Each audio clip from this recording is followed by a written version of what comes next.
ஒரு தொழில் ஆரம்பிக்கணும், ஆனா யாருக்கிட்டையுமே கடன் வாங்காம ஆரம்பிக்கணும்னு எல்லாருக்குமே தோணும். என்னதான் அப்படி நினைச்சாலுமே நிச்சயமா கடன் வாங்கக்கூடிய நிலை எல்லாருக்கும் வந்துடும். ஸோ அந்த நேரத்தில் பேங்க்ல லோன் வாங்கணும், இல்லைனா வட்டி வாங்கணும். ஸோ இதெல்லாம் வந்து ஒரு பெரிய சுமையாவே நமக்கு வந்துடும். இது எல்லாத்தையுமே ஒரு முடிவு கட்டணும் தான் மோடி தலைமையிலான மத்திய அரசு பிரதான் மந்திரி முத்ரா யோஜனா அப்படிங்கிற திட்டத்தை 2015ஆம் ஆண்டு ஃபண்டிங் த அன்ஃபண்டட் அப்படிங்கிற நோக்கத்தில் ஆரம்பிச்சாங்க. ஸோ இதனால நடுத்தர மக்களுக்கு ரொம்பவே யூஸ்ஃபுல்லா இருந்துச்சுன்னு சொல்லப்படுது. இந்த திட்டம் மூலமா 2026 மார்ச் 27 டேட்டா படி பார்த்தோம் அப்படின்னா 40.7 லட்சம் கோடி மதிப்பிலான கடன்கள் 57 கோடிக்கும் அதிகமான நபர்களுக்கு வழங்கப்பட்டு இருக்கு. குறிப்பா தமிழ்நாட்டில் 3,23,647.76 கோடி கடன் கொடுக்கப்பட்டு இருக்கு. அது மட்டும் இல்லாம 12 கோடிக்கும் மேற்பட்டோருக்கு முதல் முறையா தொழில் துவங்கும் தொழிலாளர்களுக்கு இந்த திட்டம் ஆதரவா இருக்கணும் சொல்லப்படுது. இப்போ இந்த திட்டம் வந்து எந்த மாதிரி துறைகளுக்கு உதவும் அப்படிங்கறதையும் பார்க்கலாம். சிறு வியாபாரிகள், தெருவோர விற்பனையாளர்கள், வாகன உரிமையாளர்கள் மற்றும் விவசாய இணை தொழில்கள் இப்படியான மக்களுக்கெல்லாம் ரொம்பவே யூஸ்ஃபுல்லா இருக்கும்னு சொல்லப்படுது.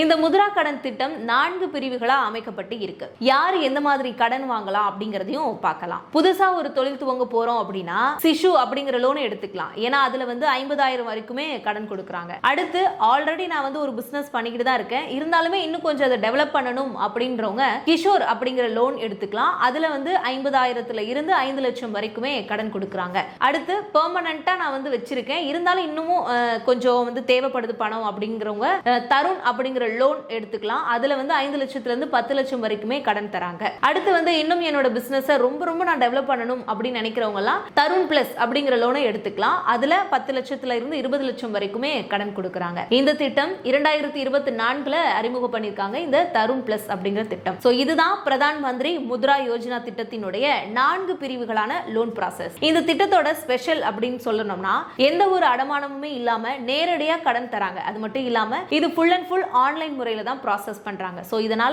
ரொம்பவே ஈஸியாவும் இருக்கும் நமக்கு கடன் கிடைக்குது. சோ மொத்தத்துல பிரதான் மந்திரி முத்ரா யோஜனா திட்டம் மூலமா கோடிக்கணக்கான சிறு தொழிலாளர்கள், முனைவோர்களுக்கு வாய்ப்புகளை உருவாக்கி நாட்டின் பொருளாதார வளர்ச்சியை முக்கிய பங்காற்றி வருதுன்னு மோடி தலைமையிலான மத்திய அரசு பெருமையோட சொல்லிக்கிறாங்க. சோ மக்களே, நாட்டுக்காகவும் மக்களுக்காகவும் நமக்காகவும் மத்திய அரசு நிறைய திட்டங்களை அறிவிச்சிருக்காங்க. விவசாயிகள் ஆரம்பிச்சு பிறக்கும் குழந்தை வரைக்கும் ஒரு திட்டமும் மக்களுக்காக திட்டமா இருக்கு. பார்த்து மக்களுக்கு பண்ணணும்னு நினைச்சு பண்ணிட்டு இருக்காங்க. சோ அது எல்லாருமே புரிஞ்சுக்கிட்டு வரப்போற தேர்தல்ல அடுத்த 5 வருஷத்திற்கான ஆட்சி யாருக்கு அமையும்ன்ற முடிவு உங்ககிட்ட தான் இருக்கு. நன்றி, வணக்கம்.